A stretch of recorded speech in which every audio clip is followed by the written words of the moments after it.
Hello, everyone, and welcome back to the Mr. Fluent English. The place where we help you improve your English and your life. I'm your host, Paul. Have you ever had that moment?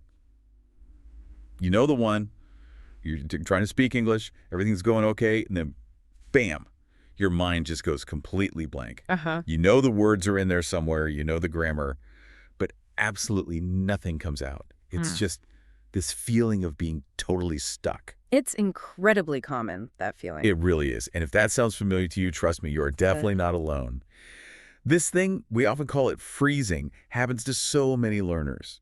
Even really fluent speakers get it sometimes. Absolutely. So today, we'll explore what freezing actually is, why it seems to happen so often, and most importantly, we're going to give you some practical tips, even a routine to help you overcome it and speak with, more confidence. Yeah, and I think understanding the why behind it, that's really the crucial first step, isn't it? Once we get a handle on why our brains sometimes hit pause like that, figuring out how to move past it becomes much, much clearer. Definitely. Okay, so let's unpack this idea of freezing. We're obviously not talking about being cold.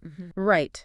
Not about the weather. No, it's that moment when your brain and your mouth just seem to disconnect.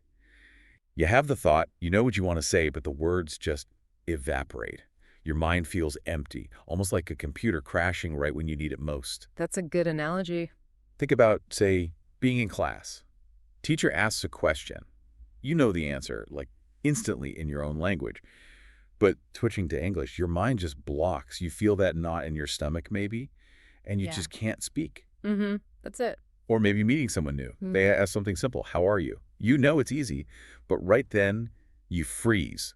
Maybe say nothing. Maybe just manage a nervous smile. Yeah, that's freezing too. It pops up everywhere. Job interviews, just chatting with foreigners, even on video calls sometimes. And it seems to happen most when we feel under pressure, right?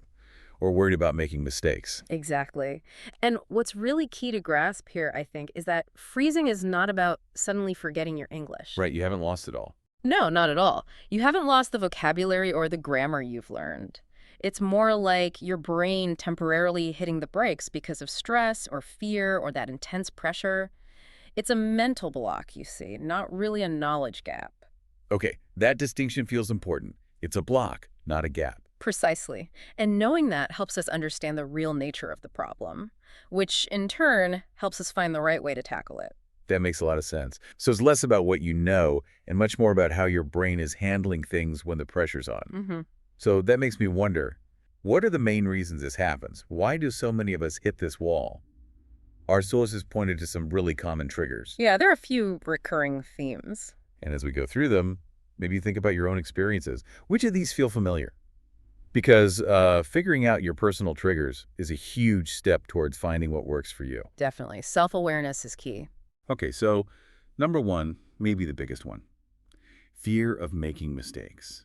I mean, that little voice saying, what if I say the wrong word? What if my grammar's off? What if they laugh? Oh, absolutely. That fear is powerful. And it's not just about feeling a bit embarrassed. It can actually block cognitive function. Our Right. brains are wired for safety, right? Mhm. So the perceived danger of making a mistake, of looking foolish, can literally just shut down the language processing part. Silence feels safer in that split second. Wow, silence is self-preservation. Yeah. That's insightful. Okay, another big one is a lack of confidence. You know, those thoughts like, oh, my English just isn't good enough, or everyone else speaks so much better. Right. And again, this isn't just being a bit shy. It's often a deeper belief that undermines you before you even start speaking. It becomes a bit of a self-fulfilling prophecy. How so? Well, if you believe you can't speak well, you hesitate, you don't try as much, which means you don't get the practice, which then reinforces the belief that you're not good enough. It starves that speaking muscle. Ah, that makes sense. It's a cycle. And sometimes, of course, it's simpler. Just not enough vocabulary. You want to explain something, but the specific word, it's just not there. Exactly. And that internal scramble for the word creates this pause, this tension. The longer it takes, the more the pressure builds, and sometimes the brain just gives up. Silence again. Yeah, I've been there. Then there's the trap of thinking in your native language, Right. trying to translate every single thought before you say it. Oh, that's a huge cognitive load. It's like running two complex programs at the same time on an old machine. Right. It slows everything down, creates delays, adds pressure. It's a perfect recipe for freezing. Your brain's juggling too much, meaning grammar, 2 languages. And then, if we do start speaking, there's often this pressure to speak fast, like native speakers. We hear people talking quickly and think we need to match that. Yes. But our brains, our mouths, they might not be ready for that speed, especially when we're still formulating the thought in a second language. Trying to rush just jams the system. So slower is better. Clarity over speed, always. A slower, clear response beats a rushed, frozen one every time. Okay. And number 6, you mentioned judgment earlier. The fear of judgment or embarrassment. Worrying what other people are thinking. They'll laugh at my accent or they'll think I sound stupid. That social anxiety aspect is incredibly potent. Our desire to fit in, to be accepted, can sometimes be stronger than our desire to communicate. The fear of how others perceive us can literally silence us. It's human, but it really holds back language learning. Definitely. And the last one, sometimes it's just overthinking everything during the conversation itself. Yeah, exactly. Not necessarily a lack of words, but maybe too many thoughts crowding in at once. Right. Trying to manage grammar, find the perfect vocabulary, get the pronunciation right, and guess what the other person is thinking all at the same time. Precisely. Your brain just gets overloaded. It's like a mental traffic jam. When you're thinking that hard about the mechanics, you can't speak naturally or spontaneously. The system freezes. Cognitive overload. So, okay, fear of mistakes, low confidence, vocab gaps, translating, pressure for speed, fear of judgment, overthinking. Wow, that's quite a list. It is. And chances are one or more of those probably resonates with anyone listening. Yeah, but seeing them laid out like this, it also feels solvable. Like these aren't permanent personality traits, they're patterns. Exactly. Patterns that once you identify them, you can absolutely start to change. This isn't a life sentence. Okay, good. So knowing all this, Mm-hmm. what does it actually mean for your English learning journey? We should talk about the impact, right? Because freezing isn't just uncomfortable, it actively holds you back. It really does. First and foremost, freezing stops your practice. It's quite straightforward. If you don't speak, you can't practice speaking. Makes sense. And if you don't practice, well, your English fluency isn't going to improve much, is it? Think of speaking like any skill, like playing an instrument or a sport. It's a muscle. Don't use it. It gets weaker. Every time you freeze, it's a missed workout for that muscle. Exactly. A missed chance to build strength, fluency, and confidence. And that leads to the second point, doesn't it? Freezing really lowers your confidence. Hugely. Every time it happens, you feel bad, right? You start internalizing it, telling yourself, see, I can't speak English. You start believing you're just not good at it. And that makes you more scared for the next time. Precisely. It creates this really destructive cycle. The fear causes you to freeze. Freezing means no practice. No practice lowers your confidence, and lower confidence leads to even more fear next time. It's such a tricky loop. Ugh. It can feel impossible to get out of. It can feel that way. And thirdly, let's not forget, freezing means you miss out on so many opportunities. Like what? Well, think about it. Maybe there was a chance to make a new friend, but you stayed quiet because you were afraid you'd freeze. Or you could have asked your teacher a question, or talked to your boss about an idea, or chatted with that interesting visitor from another country. But you froze. Yeah. It really makes you wonder, doesn't it? What connections are we missing? What learning moments slip by?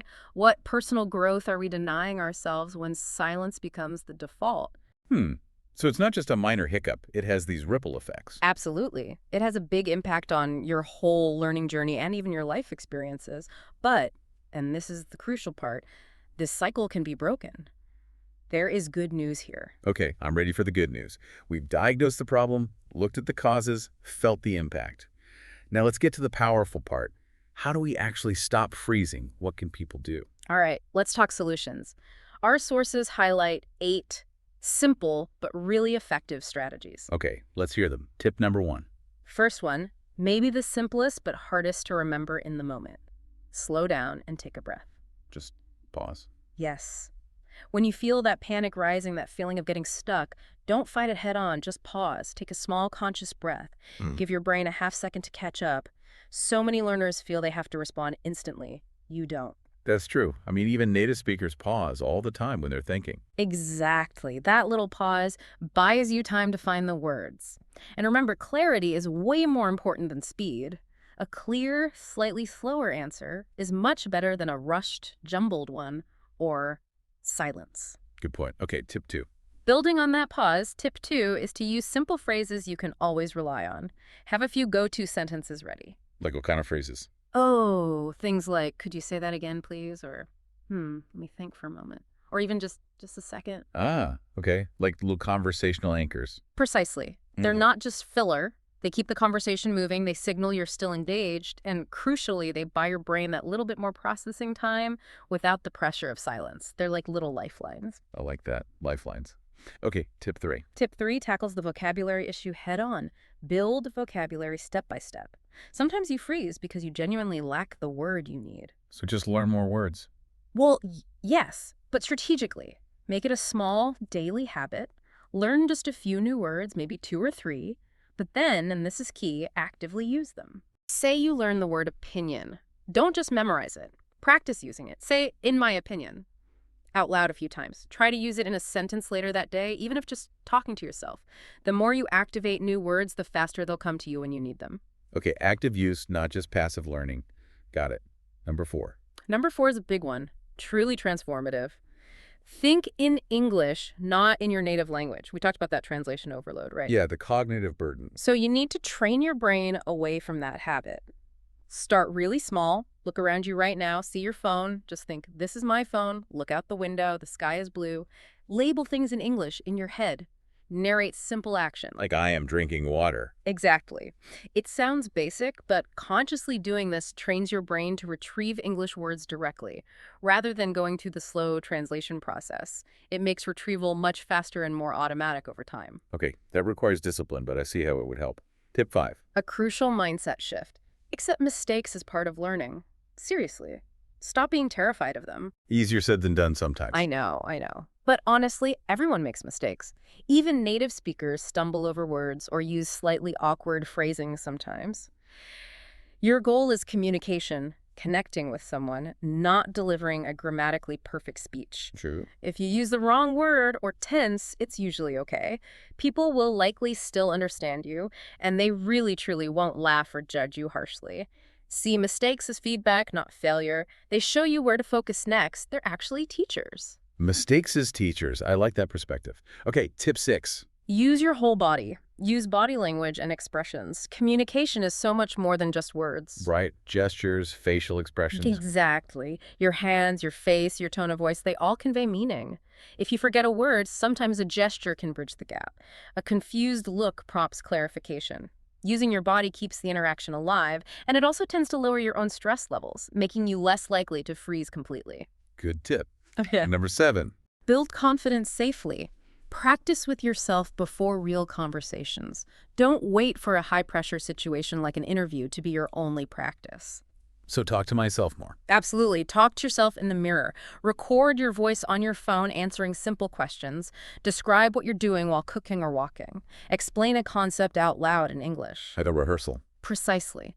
The more you practice articulating thoughts in English in a low-stakes environment, the more prepared and confident you'll feel when you're talking to actual people. It builds fluency and readiness. Makes sense.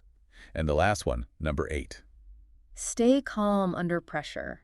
Recognize that feeling pressure is normal when speaking a new language, but you can train your mind to handle it better. How do you train your mind for that? Positive self-talk is surprisingly effective. Before you enter a situation where you might speak English, tell yourself things like, I can do this, it's okay if I make mistakes. My goal is just to communicate. I'll speak slowly and clearly. Like giving yourself a little pep talk. Exactly. When you consciously guide your thoughts towards calmness and acceptance, your brain feels safer. That reduces the fight or flight response that triggers freezing. You take control back from the panic. Wow, okay. So slow down, use simple phrases, build vocab actively, think in English, accept mistakes, use body language, practice alone, and stay calm with self-talk. That's a great toolkit. It really is. And if you consistently work on these, you will find yourself freezing less and less. Eventually, speaking can become much more free and less fear-driven. That's the goal. Now, for listeners who want something really concrete, a clear path to put this into action, you mentioned a routine. Yes, absolutely. We've got a very simple daily routine. It only takes about 15 minutes, but doing it consistently can make a huge difference. It trains your brain, your mouth, and your confidence all together. Okay, 15 minutes a day sounds manageable. What does it involve? It's just 3 simple steps. Step 1, 5 minutes of self-talk. Like we just discussed. Exactly. Stand in front of a mirror or just find a quiet spot and talk to yourself in English for 5 minutes. Describe what you're doing. I am making coffee. Talk about your plans. Later, I will read a book. Or just express how you feel. I feel a bit tired today. And the point of this is, It gets you thinking directly in English and physically speaking the words, but without any pressure of being understood or judged. It warms up those language pathways gently. okay, 5 minutes of self-talk. Step 2, Step 2. 5 minutes of shadowing. shadowing. What's that? You find a short English audio or video clip, maybe a bit from a podcast, a scene from a show, anything where someone is speaking clearly. Hmm. You play it and you repeat what they say immediately after them, trying to copy their speed, rhythm, intonation, pronunciation, everything as closely as you can. So you're literally talking right along with them, like their shadow? Exactly. This is fantastic for improving your fluency, your pronunciation, and making your speech sound more natural. It trains your mouth and brain to produce English sounds and rhythm more automatically, reducing that lag time when you search for words in a real conversation. It builds muscle memory for speaking. Interesting. Okay, 5 minutes self-talk, 5 minutes shadowing. What's the last 5 minutes? Step 3. 5 minutes of real or online practice. Now you apply it.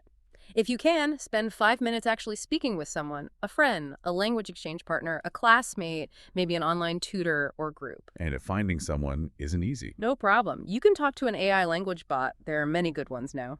Or simply record yourself answering a couple of simple questions like, what did you do yesterday? Or what's your favorite kind of music and why? Just something to get you producing your own original sentences. So the final step is actual production, either interactive or recorded. Precisely. It brings together the thinking in English from self-talk and the fluency from shadowing into real communication practice. 15 minutes total. 5 self-talk, 5 shadowing, 5 practice. That does sound powerful if you do it consistently. It really is. It compounds. Little by little, day by day, it builds that confidence and trains your brain out of the freezing habit. That's incredibly helpful. So as we wrap up, what's the main takeaway here? I think what's truly fascinating and really important to remember is that if you freeze in English conversations, you're just not alone. It's practically a rite of passage for language learners. Yeah, almost everyone goes through it. Almost everyone. And freezing absolutely does not mean you're bad at English. It just means your brain is working hard, adapting to this really complex new skill. I often think of a baby learning to walk.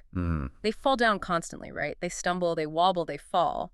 But do they just give up? No, they keep getting back up. Exactly. They keep trying, maybe crawling a bit more, then standing, then taking a step, until eventually they're walking, then running confidently. Learning English is like that. Freezing is just one of those little tumbles on the path to fluency. It's not the end of the journey. That's a great way to look at it. And maybe also remember why you're learning English in the first place. Your goal is usually communication, right? Connection, not reciting grammar rules perfectly. Absolutely. People want to hear your ideas, your thoughts, your story. They really don't mind a few mistakes in grammar or if your accent isn't perfect. What matters is that you're sharing something of yourself, making that connection. Connection over perfection, always. So next time you feel that nervousness creeping in, maybe just take that breath we talked about. Tell yourself, it's okay. I'm going to try. I could do this. And even if you do freeze for a second, just breathe, maybe smile, and find a way to start again. Every single time you try, you get a little bit stronger. Exactly. Step by step, your confidence will build. Your English journey isn't about reaching some mythical point of perfection. It's all about making progress. One conversation, one attempt at a time. Precisely. So here's something to think about as you go on with your day. Which one thing we talked about today, maybe one specific tip or just one part of that 15-minute routine, which one thing will you commit to trying today? What will be your first step towards speaking more freely?